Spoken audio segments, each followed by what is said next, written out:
order. Blake Stevenson to move the motion. Thank you, Madam Chair. It's a pleasure to serve under your chairship. And I beg to move that this House has considered government support for pensioners. I do so not just because pensioners represent an enormous portion of our population, over 10 million, but because the way we support pensioners impacts every single person in this country. From the start to the end of our careers, we should all aspire to a comfortable retirement for ourselves and for our loved ones. I know that this government understands that, because before the election they made big pitches to pensioners. The Work and Pensions Secretary said that Labour were, and I quote, determined to once again be the pensioners' party. The Prime Minister said that his Labour Party would, and again I quote, always be on the side of pensioners. If you recall, Labour's manifesto featured the heartbreaking story of Gary, a pensioner who was struggling to heat his house on his pension. I feel immensely for people like Gary, people who have struggled when times were really tough, people who voted with hope for a government that they believed would reduce their energy bills and look after vulnerable pensioners. I will gladly give way. Can I congratulate my honourable friend on the excellent speech he's making? I heard from a pensioner in West Worcestershire only today who, on an income of £13,500, was stripped of his winter fuel allowance last year and is having to live in one room which he can afford to heat. Is he as shocked as I am to hear that example? I thank my honourable friend for the intervention. I am absolutely shocked, and I'm going to come on to talk about, to mention a few stories of my own from constituents in my constituency, and they're very similar. And I think we're hearing these stories up and down the country, and I am absolutely shocked. I agree. I will gladly give way.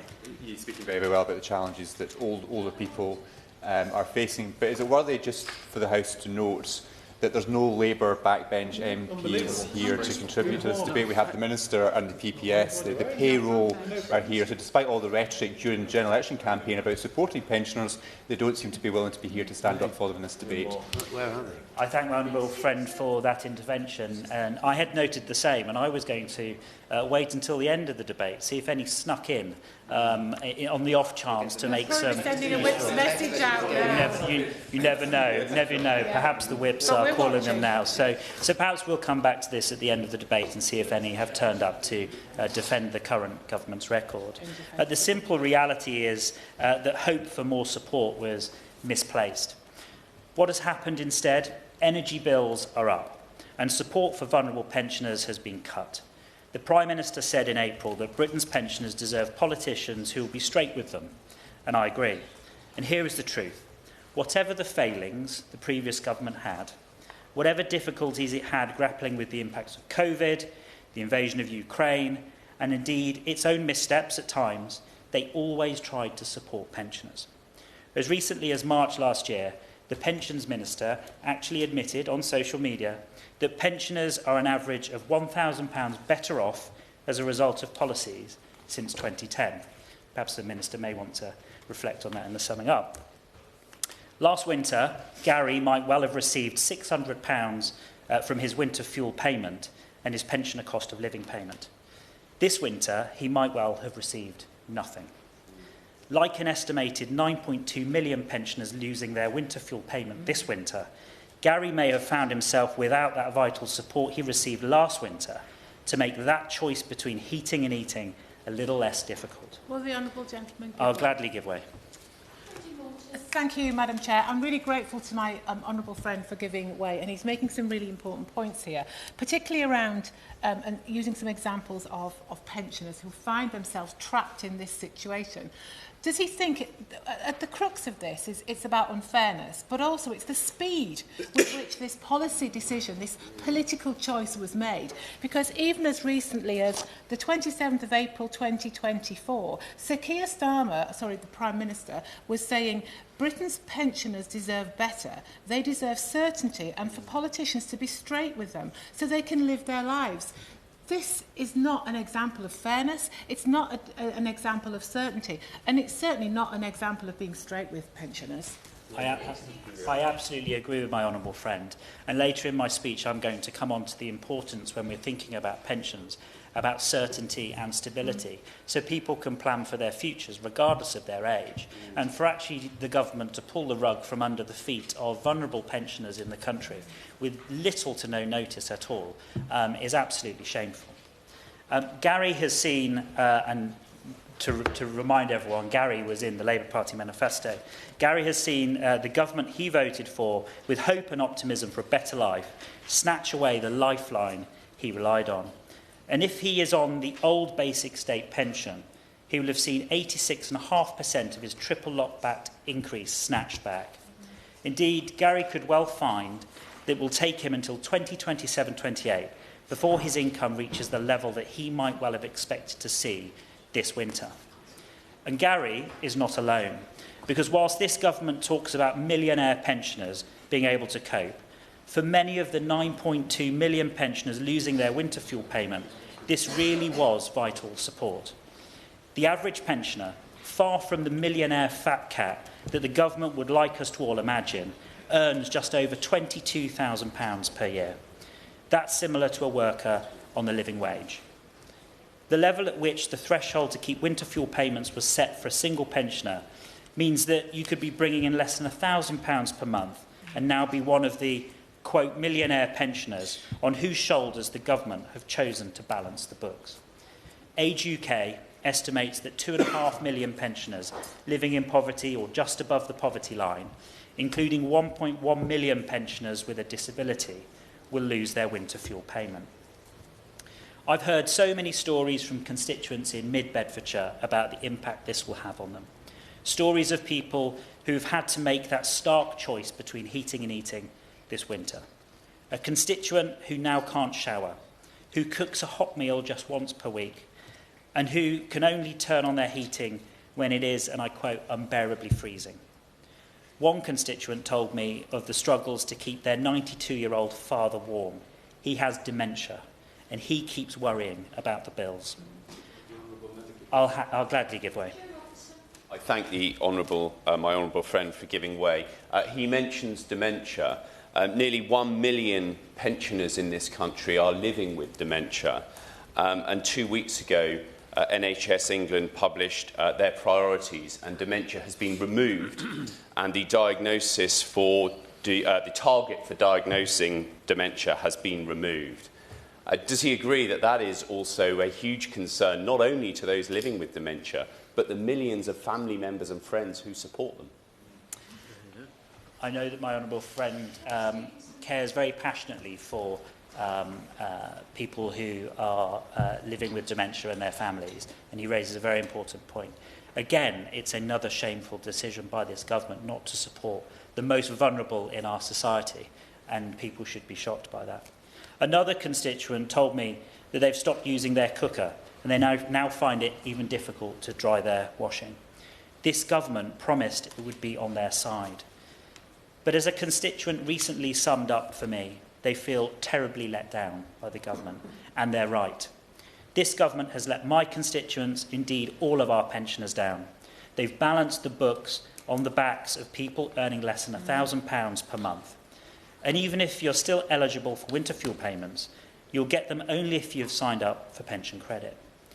We know that the arbitrary barrier of the pension credit threshold will mean that many of our poorest pensioners, Age UK has estimated around 1 million people with weekly incomes of less than £50 above the poverty line, will not receive their winter fuel payment this winter. But potentially hundreds of thousands of even poorer pensioners will miss out on vital support because the government expects them to answer over 200 questions to access the help they need. 200 questions to access the help they need from this government. But perhaps I'm being unfair. No? But a rhetorical question. Perhaps I'm being unfair. Perhaps the government cares deeply about supporting those pensioners and has been working tirelessly to help them. Well, there's another problem there, because a government working tirelessly to help support the most vulnerable pensioners would know exactly how many of them needed support, how many were missing. They would have a tracker counting down towards zero, and a working culture in the DWP that did not rest until everyone who needed support received it. Do they have that culture? No, they do not, because the government have already admitted they have set no targets for pension credit sign-ups. And last month, they could not even give me an estimate of how many pensioners below the pension credit threshold will not receive their winter fuel payment this winter. The most vulnerable people in our society. It is utterly shameful. I will gladly give way. He's very, very generous with his time, and he's rightly highlighting the weaknesses of the Labour government in supporting pensioners. But does he agree with me that many communities, it's the voluntary and the third sector which is now stepping forward to provide that support? So in my own area, we have the Borders Older People's Forum. We have the warm-up in St Boswell's, which keeps people warm in the village hall, the HoC Dementia Cafe. Multiple other examples of the voluntary sector, the third sector, stepping forward to provide the support which the government should be providing. I thank my honourable friend for making such an important point. Yes, the third sector has come forward to support. But what has the government done to the third sector? It's applied national insurance taxes and reduced the threshold, causing pain and suffering on the third sector that is now being relied on by our constituents because the government has stepped away from its responsibilities.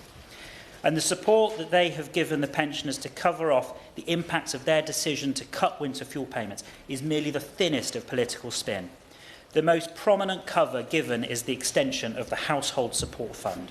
Itself an attempt to outsource the protection of vulnerable residents to already under pressure local authorities who should be focused on delivering high-quality public services. But it is worse than just outsourcing the problem, because a bit of examination showed that up to be the most disappointing example of the empty words our constituents hate. Despite the spin, the truth is that the Household Support Fund simply hasn't been designed with pensioners in mind. Correct. Per pensioner, the East of England receives £32.90. London receives double that, £66.73. When I first saw these numbers and the government's description of the Household Support Fund as a mitigation for pensioners, I wondered why London's pensioners had been deemed so much more deserving of support. So I wrote to the Secretary of State, and the simple answer: the fund is not intended to be targeted at pensioners. The government has even admitted to me that it doesn't know how much of the Household Support Fund went to pensioners this winter, whilst Age UK estimate that typically £1 in every 10 the Household Support Fund has paid out goes to pensioners. So what does all that mean for our pensioners? It means more pensioners in hospital. Nearly 20,000 more in November and December of 2024 than in the same months in 2023, a 6.6% increase. That's 6.6% more stress on our already overstretched health services. And it's nearly 20,000 more pensioners suffering in hospital, potentially suffering from lasting ill health because this government, that some of them voted for in the belief that it would look after them, force them to make a choice between heating and eating. It means more pensioners in poverty. Tens of thousands more pensioners in poverty. Those are their own statistics. I will give way. Does he think it's not notable that the Chief Medical Officer, that remains this government's Chief Medical Officer, in his annual report of 2023 cited specifically the concern that cold homes was a driver of hospital admissions? And he'll also note that delayed discharge from hospital is often a cause of pressure in urgent emergency care departments, and yet the government has again delayed any changes to social care.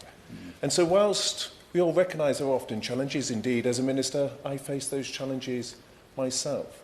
Is it not what is striking about this is the hypocrisy of those who suggested there were simple solutions before the election and yet are now taking decisions that are actively leading to elderly, frail patients being admitted to hospital at the same time as other decisions are deliberately delayed? Yes.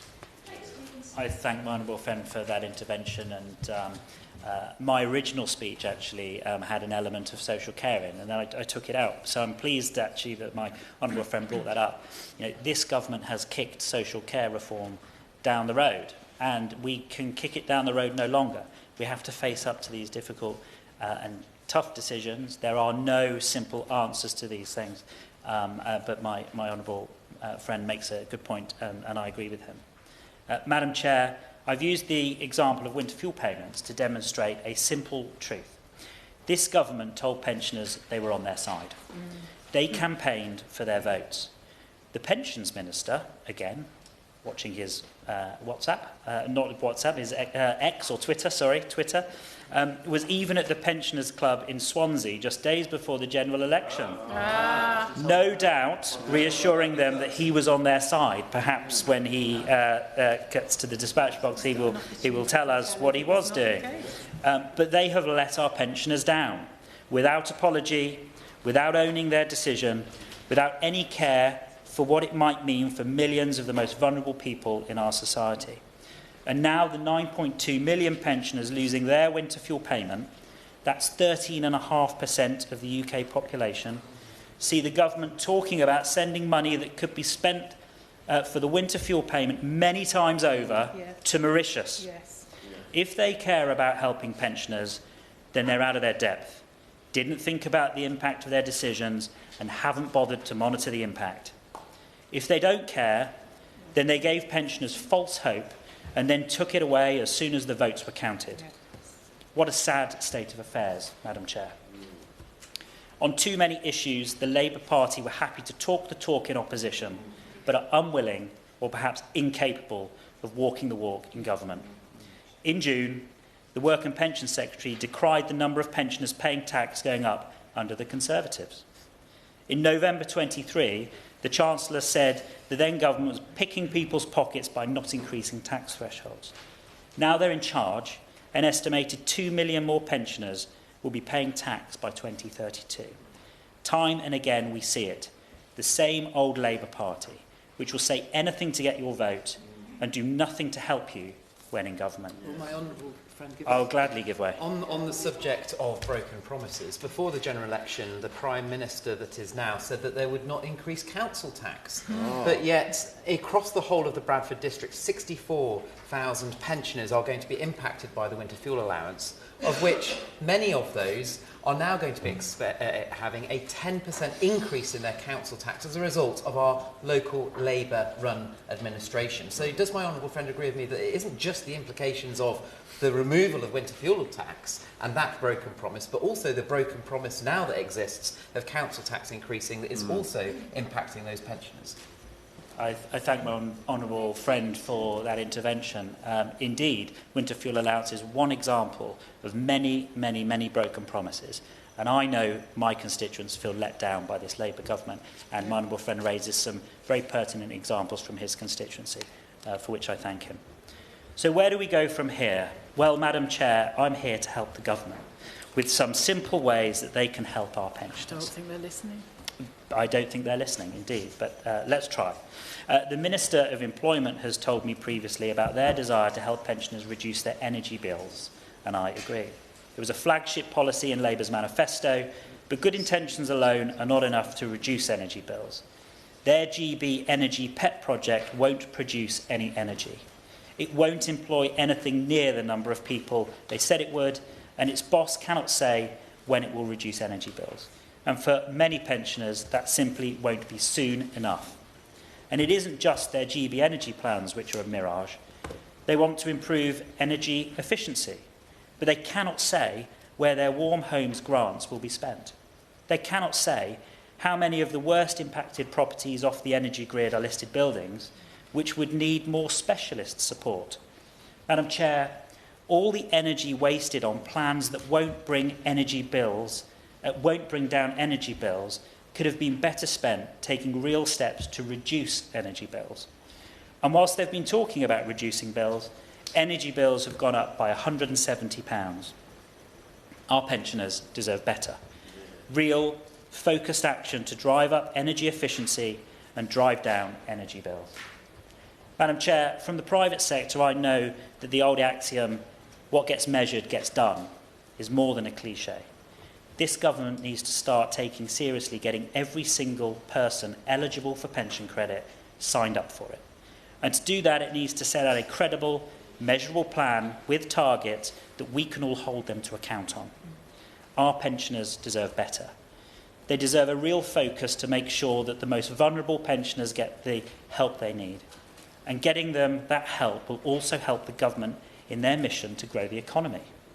Independent Age found that spending an additional £2.1 billion on pension credit for all eligible pensioners would save the NHS and social care around £4 billion.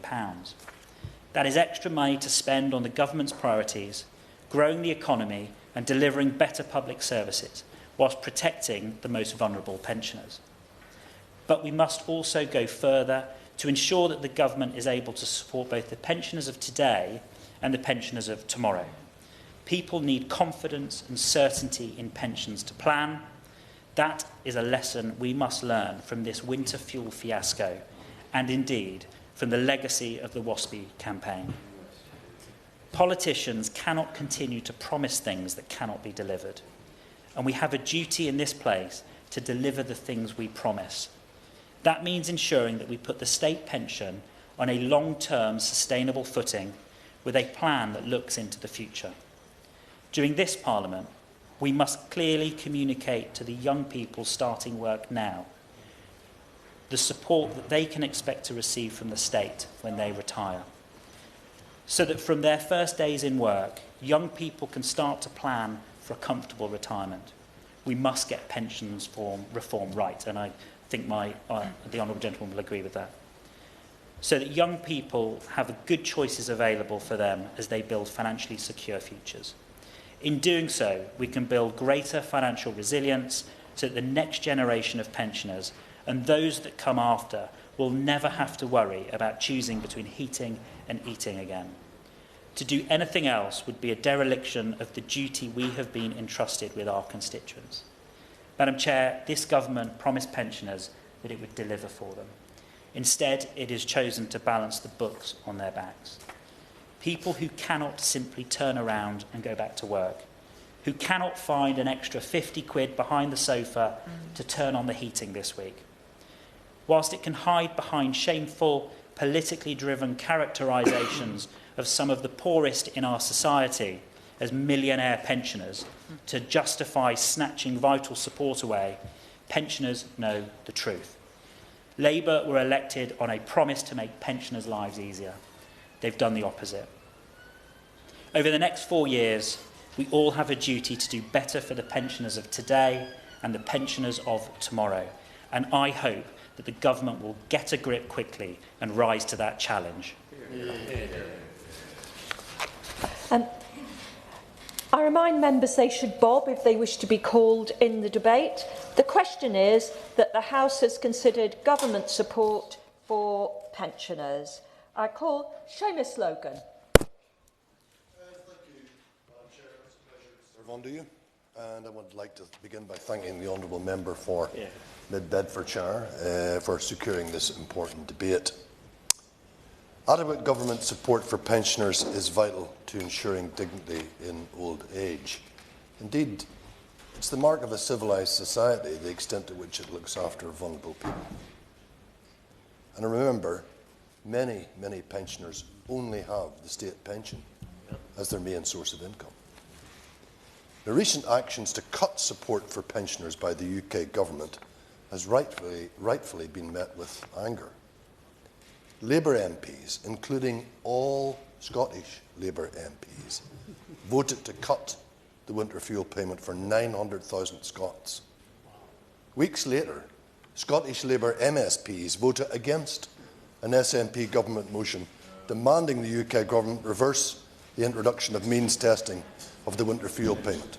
Now, Anna Sauer claims they're going to deliver it if he's elected next year. Pensioners don't have time for this kind of Scottish Labour false promises while their benefits are being cut. Now, while government ministers point to the uptake in pension credit as some sort of mitigation for cutting the winter fuel payment, It seems ridiculous that this cut was not delayed to allow for a longer uptake campaign. And I do hope the Minister will tell us, because I don't understand yet what the trade-off is between the revenue that's been raised by the cut in the winter fuel payment and the uptake of pension credit. I'd like to hear if its uptake increases to, say, for example, 50 or 60%, what does that do to the money you're supposed to be raising as a result of this cut? If you had delayed it, it would have ensured that pensioners would not have missed out and reduced the number of pensioners going cold during this winter. And I come from one of the coldest parts of these islands. You probably have all heard of Braemar. It's often quoted as one of the coldest parts of the UK. It's in the northeast. It's close to Balmoral, the King's private estate. And I can tell you that many, many pensioners in the northeast are feeling the effects of this cold winter. And I totally endorse the comments that were made about the impact that this has on people's health, the increased admission rate to hospital, the increased number of delayed discharges as a result, and frankly, the increased number of avoidable deaths that are occurring as a result of these policies. In the general election campaign, Labour were elected on a platform of change, and I and many voters had no idea that this change was cutting the winter fuel payment for pensioners. See, I'm old enough to remember previous Labour governments, and I don't recognise this government as a real Labour government. It just doesn't seem like the kind of government that I was expecting. Earlier today, I see at least one colleague was with me in this chamber when we had a debate on fuel poverty in England. And we heard about all sorts of measures that the government could be taking. Social tariffs, for example. Social prescribing. Perhaps more importantly, some sort of windfall tax on the obscene profits that energy companies are making. Somewhere in the region of, I think the figure quoted was 423 billion or something of that order. A windfall tax on that, and that level of profit, would make any saving that you made as a result of the winter fuel payment absolutely dwarfed by comparison. Now, in contrast to the UK government, the Scottish SNP government will provide universal support through the introduction of the pension age winter heating payments next year, ensuring a payment for every pensioner household in the winter of 25-26. Pensioners in receipt of a qualifying benefit such as pension credit will be receiving that benefit at a rate of £300 or £200, depending on their age. Meanwhile, all other pensioners will receive £100 from next winter, providing them with support not available anywhere else in the UK. Now, the SNP government in Scotland have shown that the UK government's choice to cut the winter fuel payment was a wholly political choice, for reasons that I don't understand, punishing pensioners, especially those just above benefit thresholds. And as already referred to, another failure of pensioner support from the UK government, both Labour and Conservative, I might add, was on WASPI compensation. I was shocked to see the Secretary of State for the Department for Work and Pensions happily pose for a photograph with WASPI women while in opposition, but ignore them and the Ombudsman report that demanded compensation as soon as he came to power. But it's not just that policy. It's other policy positions as well that are hurting pensioners. For example, the employer's national insurance contribution charges. That's leading to reduced third sector service provision. The farmer's family tax. That's leading to higher prices at the supermarket. And this is hitting the most vulnerable people in society, and those are those pensioners that I've referred to. I will, of course. The Honourable Gentleman mentions the important role that third sector organisations play in our society. Was he as shocked as I was to learn from Marie Curie Cancer Care that not only are the increases in national insurance going to cost them several £1 million a year, but also that the winter fuel allowance is being taken from 44,000 terminally ill pensioners? I completely agree with the Honourable Member. That's absolutely shocking. I wasn't aware of that particular statistic, but I have spoken in the Chamber several times about the plight of hospices. No later than this morning, I heard from the Chest, Heart and Stroke Association in Scotland, who are facing a cut of £250,000 as a result of those extra national insurance employer contributions. They don't know yet what the impact of that will be. The two people on my call this morning might very well lose their jobs.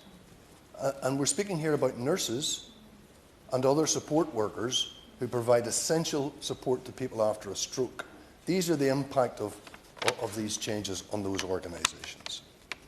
I'll wind up now, Madam Chairman, just simply to say that, as I said earlier, to me, all of this shows that this government fundamentally does not understand the situation of so many pensioners across the UK. Wendy Morton. Thank you, Madam Chair, and I'm really grateful to my honourable friend, the member for Mid-Bedfordshire, for securing this debate today.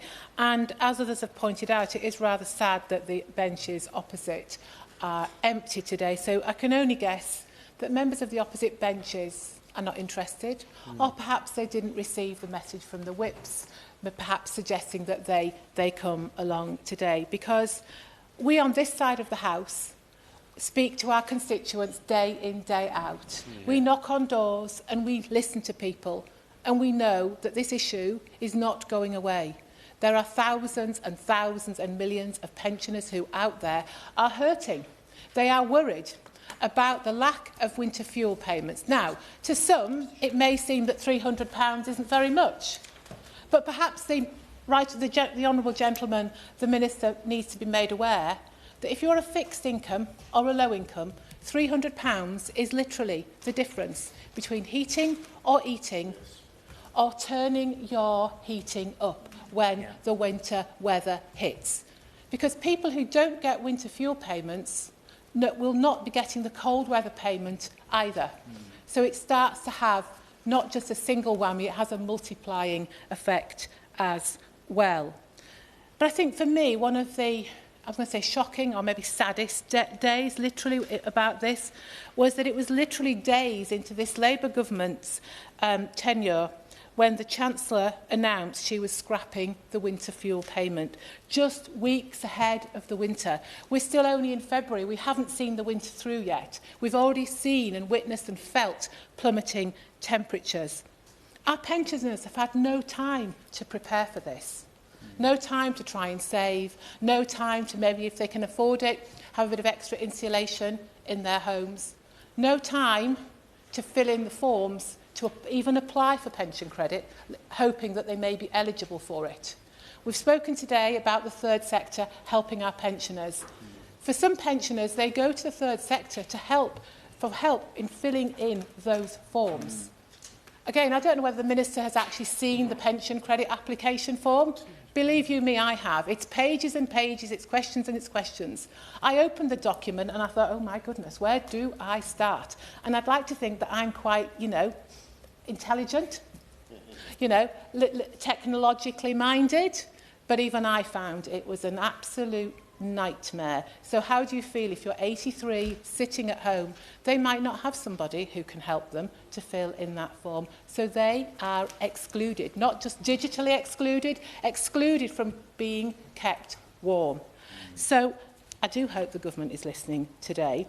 I've also put in a series of written parliamentary questions, Madam Chair, because it was very clear at the very beginning the government really had not made a full assessment of what the situation was looking like, what it might look like, the impact on our health services, the impact on social care, but fundamentally the impact on those pensioners sitting at home and their health.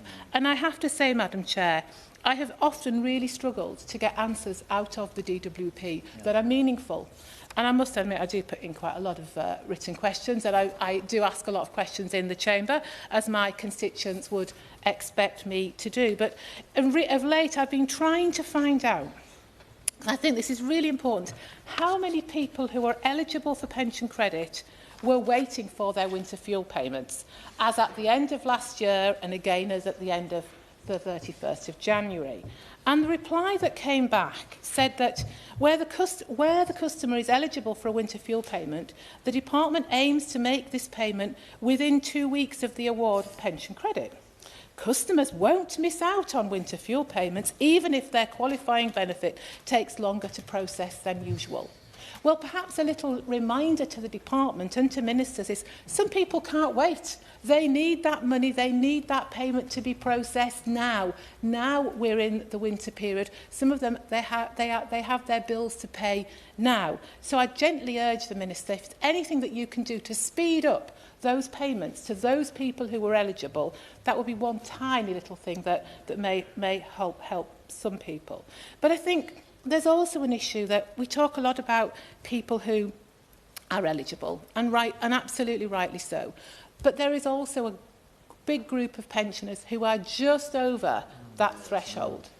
They're the ones who are really hurting now because they qualify for nothing. Because as we know, pension credit is, I think, classed as a trigger benefit. And if you get the pension credit, it triggers the winter fuel payment. But it's all means tested. I completely understand that. But as I say, there are pensioners who are getting absolutely nothing whatsoever. They're the ones who are really facing that decision. Shall I put the heating on today? Shall I put the oven on today? Or actually, I can't afford to put the oven on. I don't have a microwave. You know, I might have to have a cold lunch. That's no good if you're ageing and in ill health.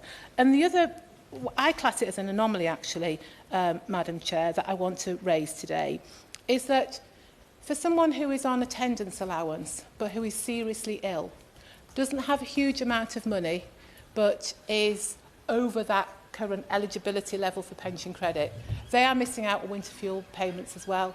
And they are often the people who really need that extra heating at home, because again it is the difference between them keeping warm.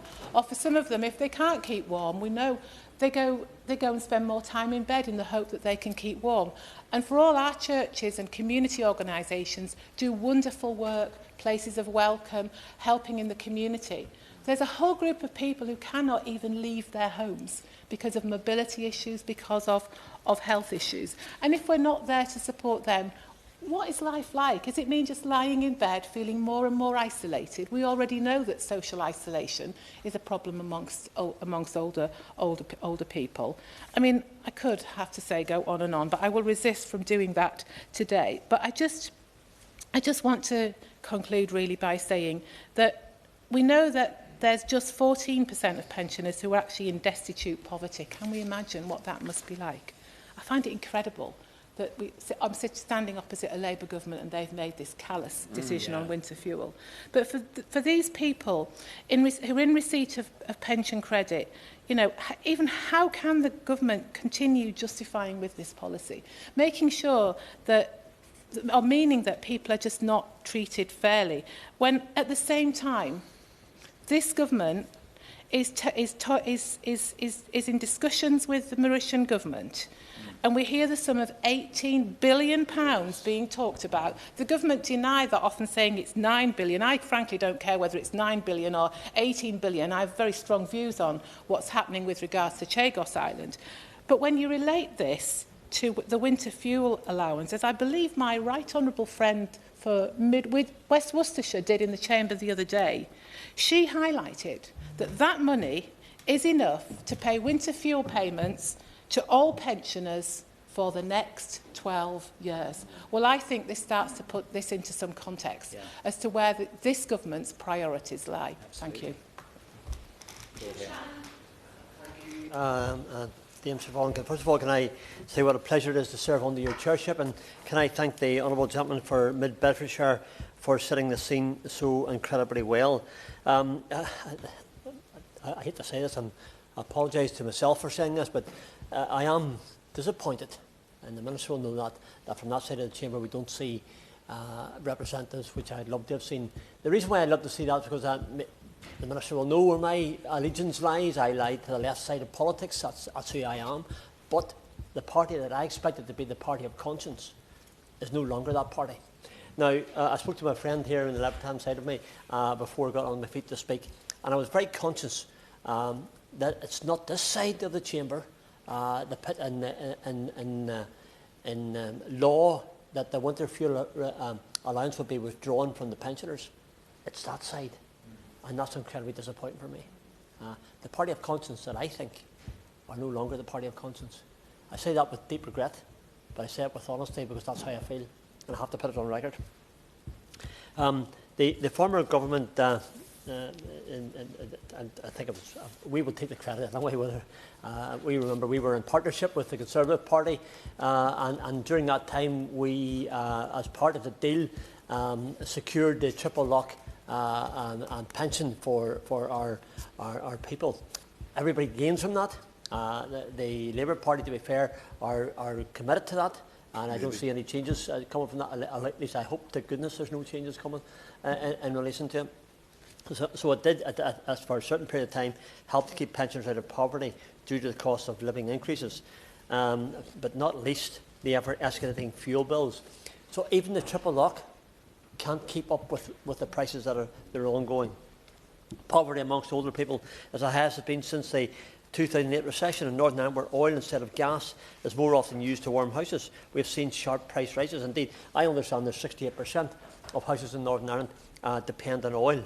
Over the past 3 years, the National Energy Action has experienced a significant rise in the number of households seeking emergency support, as they can no longer afford to keep their homes warm and safe due to high energy prices and the wider cost of living pressures. So this is something I can testify to, as many of those getting food bank vouchers from my office in Newton Ards. We had the first food bank in all of Northern Ireland in my constituency. It brings together some of the good things about the food bank is it brings together the churches, it brings together those individuals, organisations who wish to help, and sometimes we can focus upon the dire need, but we should also focus, I believe, Dame Siobhan, on the fact that it brings good people together to help. So there is a goodness out of it, and one that I'm very pleased to support. I'm the biggest, my office, sorry, not me, is the biggest referral for the food bank vouchers in the whole of the constituency. And they do wonderful things, and they help people in their hour of need. Will the honourable member give way? Absolutely, yes. I completely agree with him about the wonderful work which food banks do. But would he agree with me that it's a source of shame to this country that food bank usage is growing? Yeah, it is disappointing, and perhaps maybe I can't ignore that fact that the Honourable Gentleman has referred, but I always like to think that the good people come together and reach out and try to address those issues, but they didn't, and he's right, they didn't, they shouldn't have to. In September 23, NEA undertook a Northern Ireland-wide representative survey to assess the impact of energy prices in households. The results found that 41% of households in Northern Ireland were spending at least 10% of their total household expenditure on energy costs and were therefore in fuel poverty. The continued pressure on household budgets has led to a rise in detrimental coping mechanisms. Systems that should be in place to help it quite clearly are unable to. For example, 19% of households told us they went without heating, oil or gas or electricity because of not being able to afford the cost of energy within the last 24 months. That's 41% of houses in Northern Ireland who have went for a period of time in the last 24 months without heating. 1 in 10 households admitted to skipping meals to ensure they had enough money to pay for their energy. Others have referred to it. I can't be more clear. The pensioners that I speak to, they're vulnerable, they have complex health needs, they have disability issues. Sometimes they have no family. So they do, as others have said, become looking after themselves when they're not able to, which dismays me greatly. Data shows that now close to 1 in 5 households of over 60s are now in such severe fuel poverty that their homes are being kept in a condition, and I quote, which endangers the health of their inhabitants. What happens when you haven't got the heat in your house, Dame Siobhan? Well, your house deteriorates. The mould grows, the damp grows. It's a fact. You've got to have a level of heat in your house, otherwise deterioration will take place. So there is an impact, perhaps not often seen about. It's not just because, people are living in houses. I think this morning, and all of gentlemen will remember, there was a person this morning that mentioned about a constituent elderly person over 70, lived in a house where there's a leak in the roof, right. And he hadn't got the ability himself and no family to fall back on to be able to fix the roof, and they didn't qualify for any grants for it as well. So that's when you come to deterioration in houses, it can't be ignored. Fuel poverty for pensioners is dangerous and must be addressed. I recently went to the home of a lady who was applying for a tenants allowance. I'm white, I'm not better than anybody else. to speak that quite clear. But I know how to fill forms in. I know how to do all the benefit forms. I've done them for umpteen years. I know how they work, and I know what the right words to express on behalf of a constituent who deserves it to say. And since the election, whenever I was on the election trail back in July, round the doors I acquired between 80 and 90 attendance allowance forms. So they didn't qualify for pension credit, but we were able to get them on to attendance allowance forms. I'm going to explain that in one of the examples I have. But those forms take at least an hour to fill in. And I have a staff member who does nothing else but fill forms in 5 days a week and sometimes 6. So I want that. Anyway, I believe I'm no chicken anymore. Let's be honest, I'm a pensioner. I'll be reaching a quite significant figure quite shortly. I think it'll be in relation to that. But I am pretty strong. I think I'm strapping. I'm not sure. My wife thinks I'm strapping anyway, so that's always good. That's the one that really matters, you know. And I know the honourable members here, and I know he's a very great interest in shooting.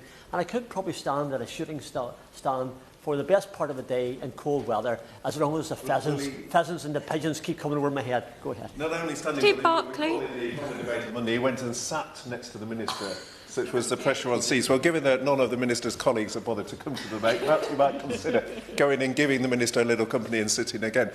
But he's talking quite rightly, as did other members, around the speed and the targeting. And the point about this is it's the choice. I think there is a debate to be had in terms of benefits around universal benefits and targeted benefits. But the point is the speed at which this has been done has meant some of the targeting, such as through pension credit, has not been addressed. It's meant things like the cliff edge, which members across the House have spoken to, has not been. So if you're just over the threshold, you lose entirely. But it's also about choices, because they've chosen to fund not just, as my right honourable friend said, things like the Chagos deal, but it is the above inflation pay rises to trade union workforces such as the train drivers. And so the point around the hardship cases that he and other members are setting out is this is not about the wider debate on the economy or the mistakes that have been made in the budget and the effect that is having on our growth projections. This is about a choice where the government has chosen to give money to other priorities they have, and yet before the election they told pensioners that they would choose to prioritise them. Member is a man of great experience, and he knows that this is an intervention rather than a speech. Jim Shannon. He was doing so. Sorry, the honourable member was doing so well there. I thought I should give him the full flow, you know. Can I say he's absolutely right? We need to focus on that. If you're successful with an attendance allowance form, and I was for that lady, and I'm pleased that the benefit system justified her claim as a lady with complex health needs, with disabilities, mobility. That enables that lady, in this case, to get £436 per month, or £5,130 a year. That fills the gap for that lady when it comes to not getting the pension credit. But that's something that not everybody qualifies for, and that's what the honourable gentleman was referring to. I just quote, her home was on the brink of freezing, and she was very openly said that hopefully that I can get this attendance allowance and I'll fill the tank with oil, and she did. Again, she justified it, deserved it, should have got it years ago, didn't apply, didn't know about it. Again, Minister, maybe that might be one of the things that we could, perhaps maybe you could look at, is directly contacting pensioners. Any pensioner that I deal with on a regular basis, I find them very independent, number one. Nearly apologetic for applying for something, from a benefit that they say, oh no, I don't think I qualify for that there. No, I don't. I said, well, tell me yes. And then when you ask them questions, they suddenly find out to do. So my office staff were able to secure a Bryson Energy grant to put some oil in their tank in the short term. And when people say pensions are getting more than ever, I can only think of that wee lady in her cold home who quite clearly wasn't. She's not the only one. Local churches, as the House Church, CSC, make their facilities available for people for food and meals, and also to come and read or sit and knit, as they call it, and the warm facilities and the uptake in Newton Ards town, which I'm greatly encouraged by people's goodness. So I'm thankful for the churches in the voluntary sector who step up when government fails. I want to clarify one final issue, and I'm very conscious, Madam Chair, there's somebody else who wants to speak and I don't want to take the time. A further issue of concern for pensioners is how HMRC letters that are coming with no explanation and asking women in their 80s to go online to fill a tax application and information and pay back taxes. Now, I have one lady, her husband's pension, by the way, is £50 per month. But you know what? It just puts her over the category. And it's really, really just... honestly, how frustrating do I get? And I know that wee lady, dear helper, was even more frustrated than me. She had to pay back a tax bill of £280. And of course, she says, look, take my husband's pension. I don't want it anymore. It's only giving me bother. I don't know how to fill the forms in. So there is an issue when it comes to pursuing this. And we've got to reach out and help those people with these sudden letters. I conclude with this. My party has sought to use some of the block grant to divert towards a small help with fuel poverty for pensioners, recognising that they need the help. So I understand government cannot pay all the fuel bills, but I believe we can do better and help more.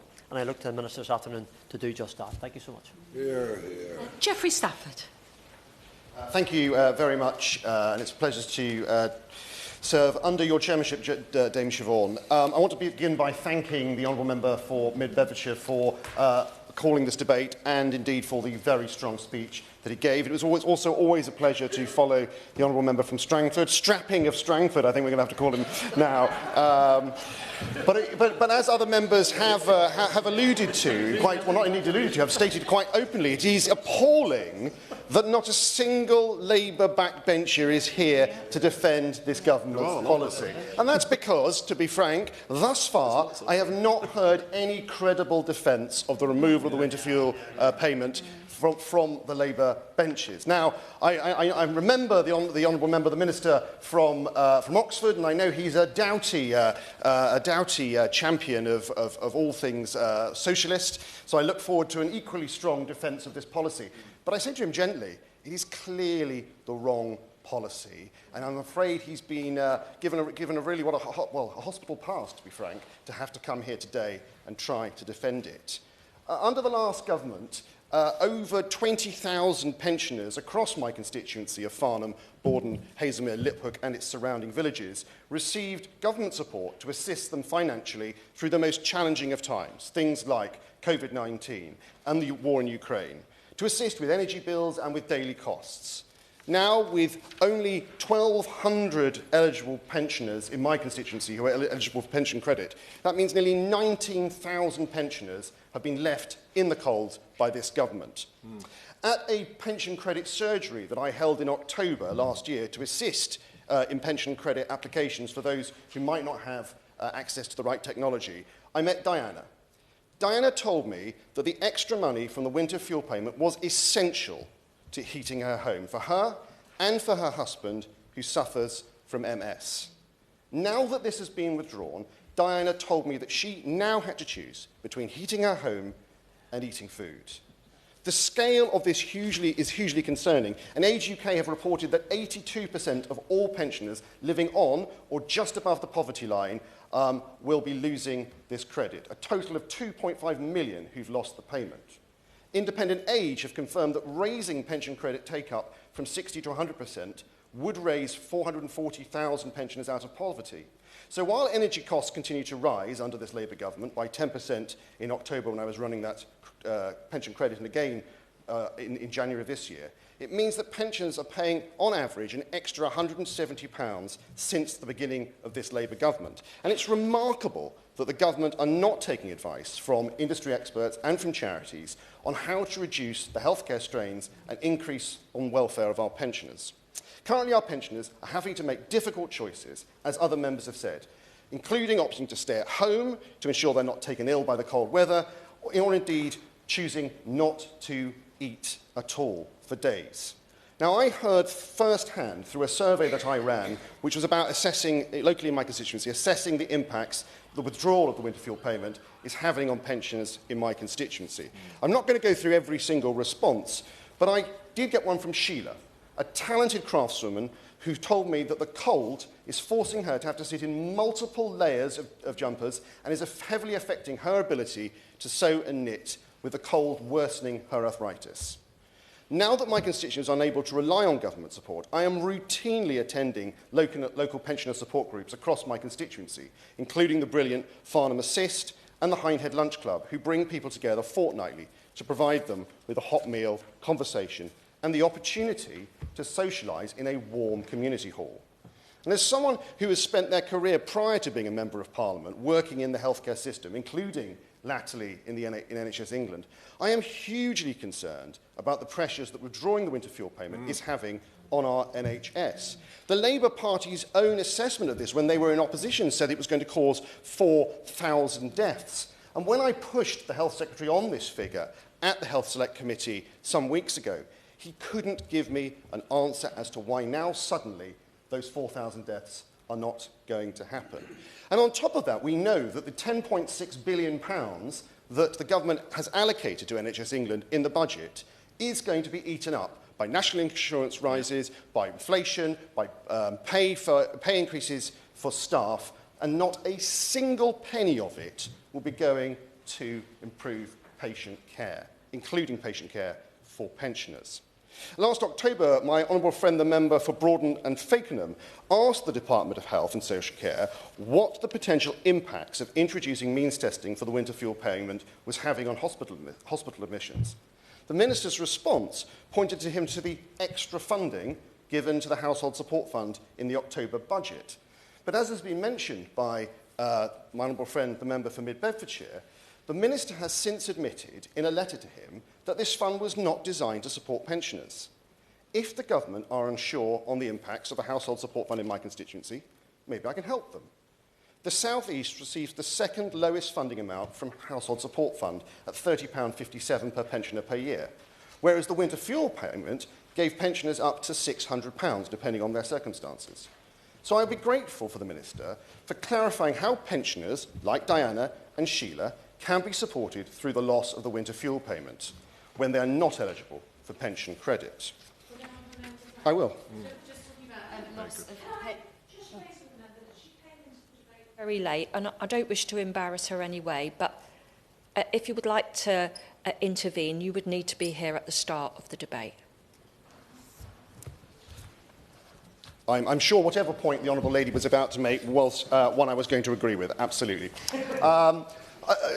And other honourable members have mentioned the hypocrisy of this government. There is the hypocrisy of telling pensioners prior to the election that they were going to be fine. Indeed, things would get better for them, and instead they're getting markedly worse. And we've seen it again, as other honourable members have mentioned, about WASPy women as well.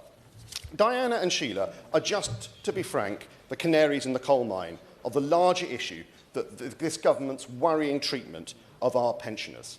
At my surgery on Monday morning this week, a pensioner came to me and she asked me, why does Labour hate pensioners? And to be frank, I can't give her an answer to that. I have no idea why this government has decided that pensioners are the people they are going to punish. I mean, perhaps we understand that from the text messages of the Member of Parliament for Gorton and Denton. That is why this government must listen to the industry experts. It must listen to the charitable sector. It must listen to the health and social care sector. These experts who are raising the issues and presenting them with the figures, and they must reverse this treatment of our elderly and vulnerable and ensure that every pensioner this winter, next winter, and every winter while this terrible government is still in power are warm, safe and looked after. We move now to the front bench spokespeople, and I call Clive Jones for the Liberal Democrats. It's a pleasure to serve under your chairship, Dame Siobhan, and I congratulate the honourable member for Mid-Bedfordshire for securing this very important debate. I have to declare my interest as a Governor of the Royal Berkshire Hospital.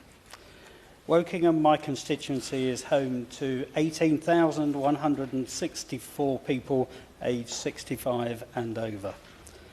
And whether under the Conservatives or Labour, Britain's pensioners have been a political football for successive governments to mistreat, kick around and turn their back on. From the winter fuel allowance by the government to the betrayal on the triple lock by the previous government and the failure to compensate WASPy women by both the Conservatives and Labour. They are some of the most vulnerable in our society who have worked hard for all of their lives and should now have the much-deserved opportunity for some rest and relaxation. Instead, they are forced to stress about finances and to make impossible decisions that threaten their health. I would be absolutely sure that every MP of every political party will have received casework or correspondence about older people being forced to make the choice between heating and eating. Fuel poverty is a blight on our nation and a sign that our welfare state is failing. And it will get worse as the energy price cap is forecast to rise for the third consecutive period in April 2025. The average energy bill is 57% higher than it was in 2021. The Chancellor's winter fuel payments have The Chancellor's cuts to winter fuel payments have only exacerbated the problem that poor pensioners face, because they are attempting to clear up the horrific mess that the Conservatives left the economy. And they've picked up the pieces, but dropped them all over again. In October 2024, a YouGov poll commissioned by Independent Age found that 43% of older people who lost their winter fuel payment would go to bed earlier to avoid having to heat their homes. And 23% said that they would not turn on their heating at all. This poses a clear and direct threat to their health, with Age Independent estimating that it would cost roughly £4 billion for increased NHS and social care costs. Locally, that could fund 2 new Royal Berkshire hospitals. One of my constituents, Philippa, came all the way to Parliament to talk to me about the impact of the cuts. Many of the other people with Philippa remarked how few Labour MPs took an interest in the meeting with the pensioners in their constituency. They didn't meet them face to face to hear about the effects of the policies they ended up supporting. I will let the evidence speak for itself. Philippa is not the only one who got in contact. People like Mark, Pauline and Maxine and many, many others all wrote in to tell me how worried they were. The government have made the wrong decision in trying to cut spending and should have taxed the banks, social media giants and online gambling companies instead. The Liberal Democrat-run Wokingham Borough Council have done a great job at trying to make the best out of a difficult situation and encourage eligible pensioners to sign up for pension credit before Christmas, including sending 1,000 letters to people identified as potentially being eligible. However, in doing this, it was revealed that while the DWP knows which individuals are eligible for pension credit, they do not release that information to councils. It would have supported a great effort of Wokingham Council if they had that information. Therefore, will the Minister commit to changing this policy and allowing the Council to more effectively inform people who are eligible for pension credit? If I'm wrong, the Minister can write to me and tell me that I'm wrong, but I don't think I am. What steps is the government taking to support people from above the threshold for pension credit and other means-tested benefits with their energy bills? Will the Minister commit to launching an emergency home energy upgrade programme to provide free insulation and heat pumps for low-income households? While many pensioners were already suffering through the loss of the winter fuel allowance, the government also decided to turn their back on hundreds of thousands of WASPy women. It was a shameful decision to betray millions of pension-aged women who were wronged through no fault of their own, and to ignore the independent Ombudsman's recommendation.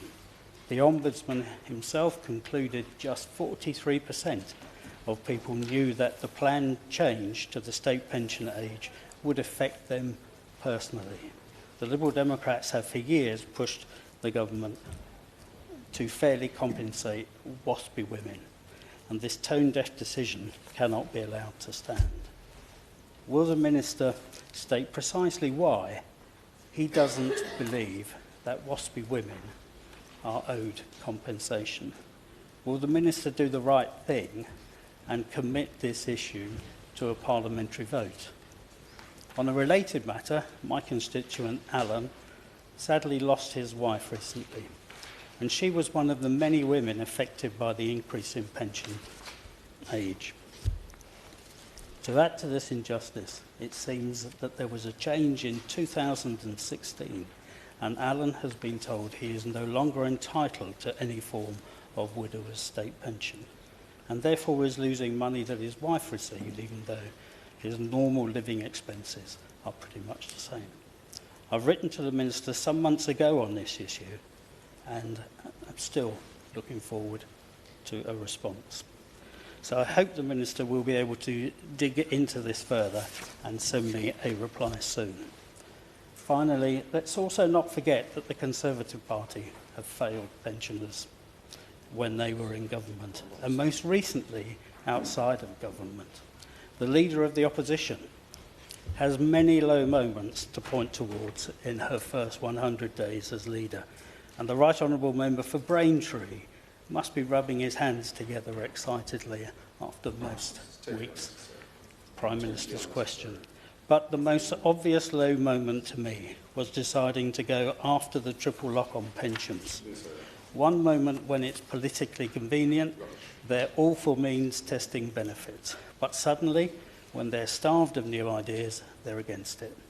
It is a Conservative Party leader who promised not too many policies, and yet one of her first was to advocate slashing the state pension. The Liberal Democrats are proud that we introduced the triple lock for pensions, and we will fight tooth and nail against any attempt to weaken it from the Conservatives. Or if the Minister and the Labour government decide to do what the Tories did in 2022 and temporarily suspend it, will the Minister commit today to never making that same mistake again?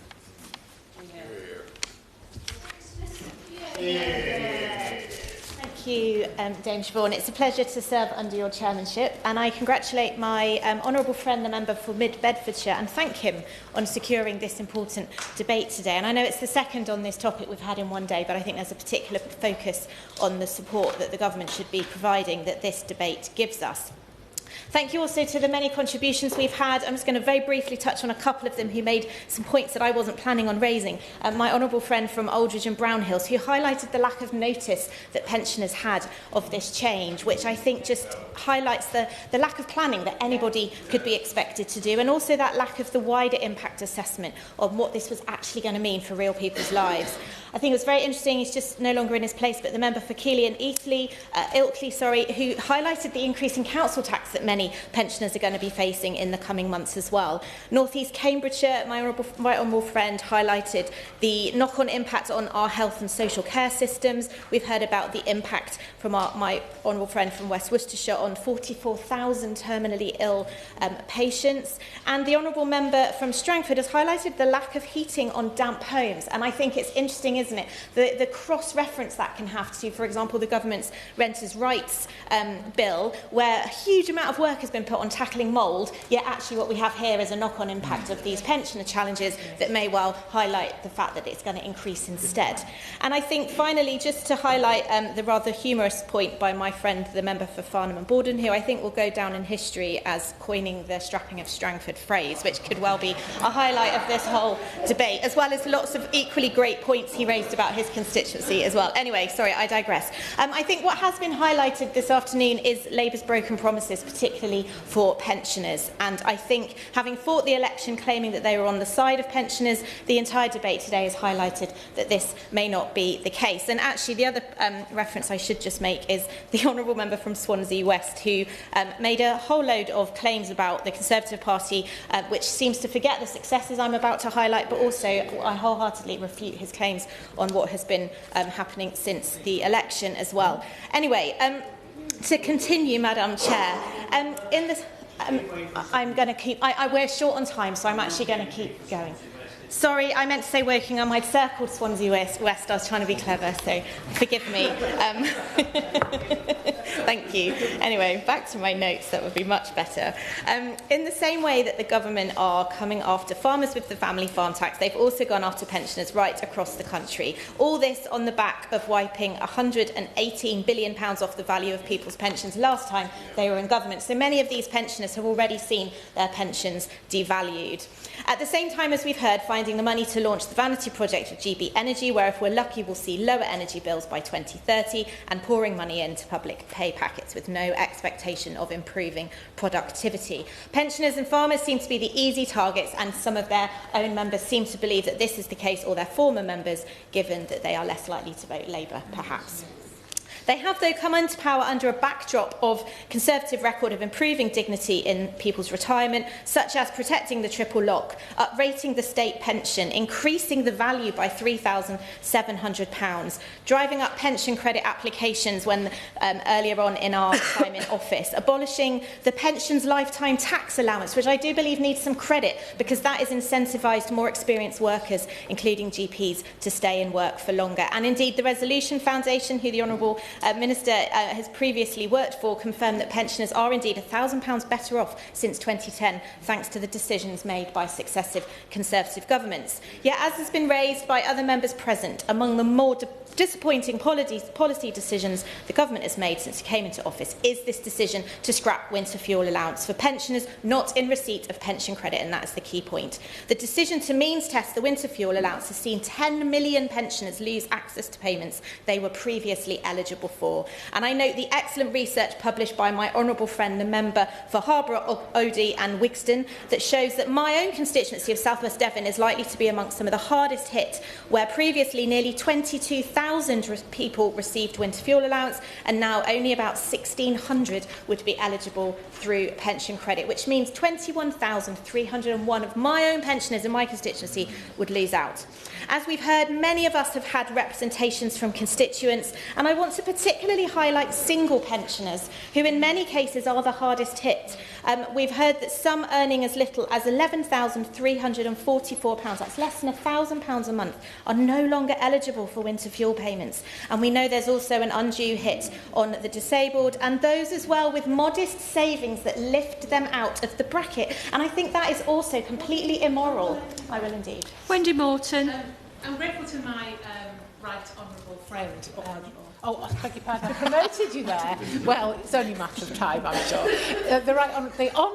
My honourable friend, and I'm losing my train of thought here, Madam Chair, but I'll do my best. But does she agree with me, though, that when you put in place a political choice as this one, you're actually removing the incentive from working people to actually get on in life, to do well, to do the right thing, and to save a little, because you know you're going to get kicked by a Labour government? I thank my honourable friend for that intervention. And yes, absolutely. And I think we see that right across the piece of DWP benefits and things. And it's one of the reasons why we think getting people into work in particular is so important. I do think that lack of notice for those, particularly with savings, who are doing the right thing and are now having to choose whether they do work on their home, for example, or heat their home is definitely not a good move. Right, there we go. So it was also projected that 880,000 pensioners were eligible for pension credit but would not yet be claiming it, would lose access to that winter fuel allowance when the policy was first announced. But by November 2024, the government had only improved pension credit uptake by 81,000. So I do believe this debate will be put to good use if the government commits to taking even further steps to raise awareness to increase those numbers.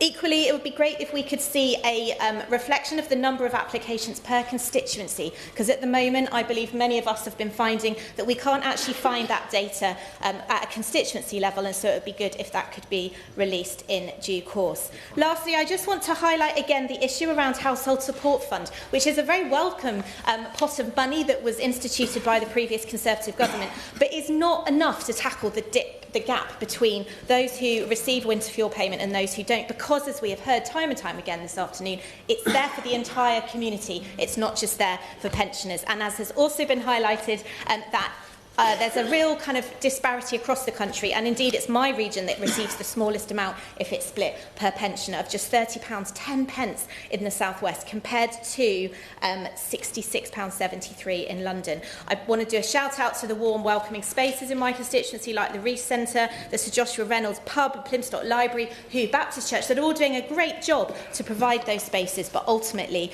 if that's all we can do in the South West, it's just not fair that that's not split across the board. So finally, a couple more questions, if I have time. I do. Would the Minister look to see why the Household Support Fund is so unequally distributed, whether to pensioners, working families or individuals, particularly our rural communities, who in this case are going to be the most hard hit because their costs of heating are even higher. So that £300 or £600 that they would have got is now going to be even harder felt. Would the honourable member commit to delivering a credible plan for ensuring that all eligible pensioners can secure pension credit and the services that go with it, which I've already mentioned, because as we heard, it is that gateway benefit that if you can unlock this, you get a whole load of other support. And also, will the Minister just commit to a long-term focus, so making sure that we are thinking really clearly about what we do for those who have been, might be just outside of the brackets at the moment. A bit like I would just like to close with, we saw this in 1997 when the previous Labour government introduced student fees. We had no notice. It just happened, and it was put on people with no expectation that that was going to happen. Within 2 years, students went from no fees to full fees, and I think this has got the risk of being exactly the same situation if we do not think ahead. Thank you very much, Madam Chair. The Minister, Torsten Bell. Thank you, Chair. It's a pleasure to serve under you today and to do so on a debate on such an important topic. We all owe a thanks to the Honourable Member for Mid-Bedfordshire for securing it, and I also thank everybody that has contributed to the debate over the last hour or so. Recent years have been difficult for pensioners. They, along with the rest of Britain, have had to wrestle with a cost of living crisis, with inflation in double digits for the first time in 4 decades, food prices rising even faster, energy bills have shot up, as the Honourable Member for Strangford mentioned before he mentioned that he was approaching a significant birthday. The debate focused on whether it's 40 or 50, but we'll celebrate whatever that is that we'll celebrate whichever it is that comes up, as well as celebrating his form-filling success. But everyone who has spoken today will also have spoken to constituents about those challenges posed by the cost of living crisis. I certainly have, to some of the 17,000 pensioners in Swansea West. So this is an important debate. As well as responding to the points that honourable members have raised throughout it, I'll try to cover 3 areas. First, what lessons we can learn from the past, celebrating some things that have worked, as well as where they have not. Second, what the government is doing today to support pensioners, covering lots of the points raised by honourable members. And third, briefly outlining our future priorities, as requested by the opposition spokesperson. So first, some of the good news. If we look back to the 1990s, pensioner poverty was rampant. Almost 30% of pensioners in the UK were living in relative poverty. It was the old and it was the young, children, who bore the brunt of the rise in poverty that took place through the 1980s and early 1980s. But under the last Labour government, rates of pensioner poverty didn't just fall, they halved by the time of the 2010 election. And that didn't happen by accident. Policy, including the introduction of pension credit, which we've discussed significantly today, drove lots of that change, especially for women, it's important to say, and older pensioners. And higher private pensions and employment rates also boosted pension incomes further.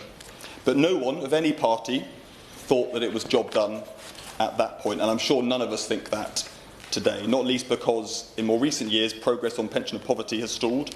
Relative pensioner poverty has risen by 300,000 since that point. Even though the UK has lower rates of relative poverty, for pensioners that is, than the OECD average today, the fact remains, as honourable members have said, that pensioner poverty is still too high. It's 16% in Wales, and it's especially high for renters. Almost 40% of all pensioners in poverty are renters, and with growing numbers of private renters, this is a challenge that looks likely to grow. Again, reinforcing the point both honourable members made about the need for long-term planning. And there's another lesson from the last decade and a half, and that is when growth stalls, the reductions in absolute pensioner poverty, reductions that we all used to take for granted, slow or even grind to a halt. So growth does matter for pensioners as well as for workers, of course. Thank you. Honourable Member for giving way. Will you agree with me, though, that since 2010 we did actually secure, as the previous government, a reduction of 200,000 pensioners in absolute poverty? So, I don't have the figures of what it might have been otherwise, but I think it is important to put on record that nearly 250,000 is still a significant number. And will he agree with that? Minister. I thank her for her intervention. And I'm loath to do this, but the honest answer is no, it's far too small a reduction. We should be seeing absolute poverty as a measure should be falling every year very significantly. We should only really be needing to debate relative poverty measures because we'd all should be taking it for granted in a growing economy. Absolute poverty levels are falling. So I hope we can agree on two things. I think we do agree on this, certainly, that we must do better. And thirdly, that more positively, that there are lessons to learn from what has worked over the last quarter of a century and what cannot. And while we're on the positive note, I can agree with the Right Honourable Member for West Worcestershire about the importance of community groups right across the country who support our pensioners through Ageing Well in Swansea, but I'm sure through lots of other devices around the country. Now, Chair, I'm under no illusions, and if I was, I can't be after the last hour and a quarter, about Honourable Members' views about the Government's decision to target winter fuel payments on those on the lowest incomes. And I'm not going to rehearse all the arguments for that policy, but our dire fiscal inheritance is no secret. We owe it to the country, to all generations, to young and old, to put that right. And that has involved wider, tough decisions on tax and spending. And I would just gently say to members who oppose not just the targeting of winter fuel payments, but every tax rise proposed, that has consequences. If you oppose every tough choice, you propose leaving our public finances on an unsustainable footing.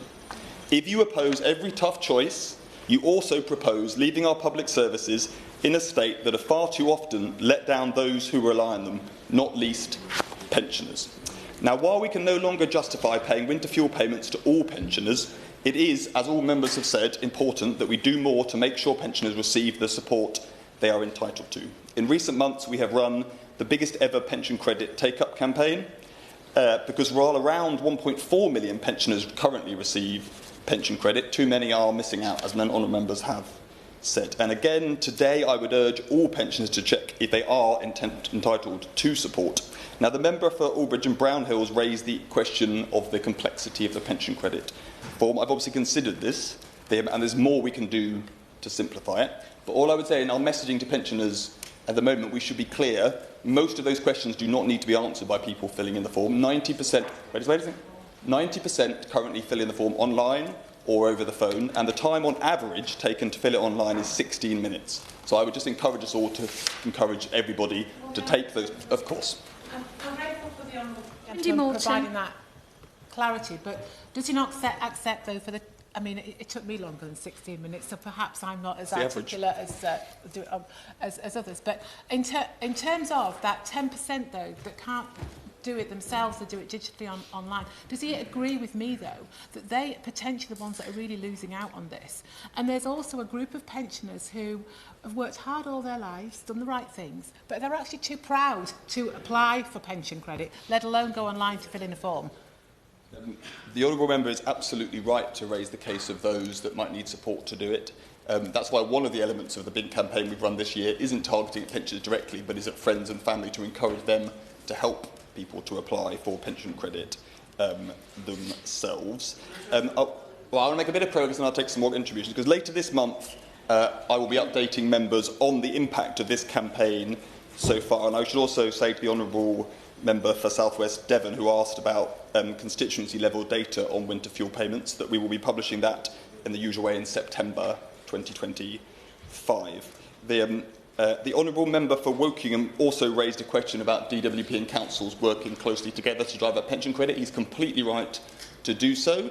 On the generality, I will write to him on the specifics he raises because it's not true, but we can make sure we set that true. But he's completely right that it's the pressure onus is on DWP to work with councils and on councils to work with the Department for Work and Pensions. Now, wider support is also available for pensioners. Direct financial help through cold weather payments in England and Wales, help with energy bills via the Warm Homes discount, which we expect to benefit over 3 million households, including over 1 million pensioners this winter. The Right Honourable Member for North East Cambridgeshire and several others also raised the need for energy efficiency in homes. They are completely right to do so, I would just gently, very gently note that there was a 90% fall in energy efficiency installations under the early years of the previous government when someone wanted to cut the green, and that was the result of that. So they're completely right to raise it. We are trying to do better than the previous government did on that front. Now, we are committed to maintaining the triple lock on the state pension throughout this Parliament. Again, the Honourable Member for South West Devon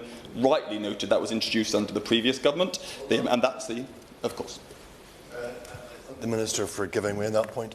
Look, the problem I have here is that Seamus Logan. You're promising to maintain the triple lock, but you've broken promises on waspy women. You've broken promises on farmers.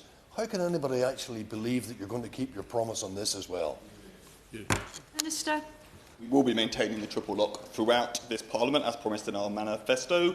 In April, the basic and the new state pension will increase by 4.1%. 12 million pensioners will see concretely, whether they believe it or not, up to £470 increase in the state pension in April. Now, turning to the longer-term future, this commitment to the triple lock means spending on the state pension, and several members have raised again the case for this need for long-term planning, is forecast to rise by over £31 billion this Parliament. And at the individual level, that translates into the new state pension being on track to rise by up to £1,900 a year. That's £1,500 for the basic state pension, which is obviously the pension that is relevant to those who entered retirement, hit the state pension age before 2016. But the last 15 years tells us that we need to do more for pensioners. Go ahead. Jim Shannon. Hinted at the idea that perhaps attendance allowance would be another method of giving benefit entitlements to pensioners who would qualify. Not every pensioner will, but many will. And I had suggested maybe a concerted campaign by government to every pensioner to make them aware of all their benefits, because the Honourable Lady says sometimes they're shy, sometimes they're independent, sometimes they don't know they should even go for it when they're entitled to it. The Minister. The Honourable Member raises an important point. I mean, attendance allowance would entitle a pensioner, one, to obviously extra income to pay for extra costs, including heating required, but it would also lead to a higher threshold for the qualification for pension credit itself. But he's right to say that you need to see, we do need to see people applying for those benefits. Now, as I was saying, the last 15 years also tells us that we need to do more for pensioners, that returns on private pension savings also matter. We're undertaking a comprehensive pensions review to ensure that the pension system is fit for the future, building on the success of auto-enrolment introduced under the last government, which has seen over 11 million employees saving into a workplace pension and is one of the big areas of progress in the pension landscape in the last 25 years. The government is committed to reforming our pensions landscape further so it drives up both economic growth and returns to savers via the upcoming pension schemes bill. We need bigger and better pension funds investing in productive assets like infrastructure. We need to help individuals consolidate small pension pots and have sight of them via the pensions dashboard so they can plan for security in retirement. The measures in the bill could help the average earner saving over their lifetime have over £11,000 more in their pension pot when they come to retire. Madam Chair, I want to end on one last point. For most pensioners, of course. Steve Barclay. The central justification the government gives for taking pension winter fuel away is the fiscal position. But then it says it wants people to take up pension credit, which comes at a cost. Could he say how many people it would take taking up pension credit? If 100% take it up, would that cancel out the fiscal benefit? Because if so, it undermines the central premise on which he's putting forward the policy. I thank the Honourable Member for his intervention, the Right Honourable Member for his intervention. I mean, this argument is obviously made a lot. All I would say is all of us should want all pensioners to receive the benefits they are entitled to and to drive up credit. But this policy, we are confident, will deliver significant savings, and the costings put into the budget in the autumn take into account an increase in pension credit take-up. Now, for most pensioners I speak to, concerns about the state of the health service are actually front of mind. And the biggest betrayal of pensioners today is the state of our NHS. Run down in England, undermined in Wales, with capital budgets handed down not remotely sufficient to maintain, handed down by the UK government to the Welsh government to maintain, insufficient to maintain the NHS estate or to invest in badly needed diagnostic equipment. That is why this government is investing £22 billion into the English NHS this year and next, with consequentials for the Welsh and Scottish governments. The honourable member for Aberdeenshire North and Moray East rightly says that society will be judged on how it treats its pensioners, particularly with regard to the NHS. But in Scotland, we have now seen 5 new NHS recovery plans announced in 4 years. That is not a tribute to our older generations. Supporting pensioners in the 2020s is about more than opposing. It's about more than opposing every tough choice. I'm sorry to intervene. Point of order, Harriet Baldwin. Ms McDonough, is it orderly for me to point out that the NHS is suffering from a number of over 65s who are, have sadly a high level of mortality in January? I do apologise to the member, but that is not a point of order, and she knows it. Minister. Thank you, Madam Chair. Supporting pensioners in the 2020s is about more than opposing every tough choice this government has to make. It means directly raising pensioner incomes via the state pension and pension credit. But it also requires us to reform our private pension system, to grow our economy and to rescue our public services. I'm sorry to interrupt. Thank you to everyone. Right. I apologise, and I want to just make a public apology to the member for Epsom and Ewell. I should have allowed her to intervene, and I certainly meant no discourtesy to her. The question is that the House has... Motion's lapsed. Oh, yeah. Order, order. Apologies.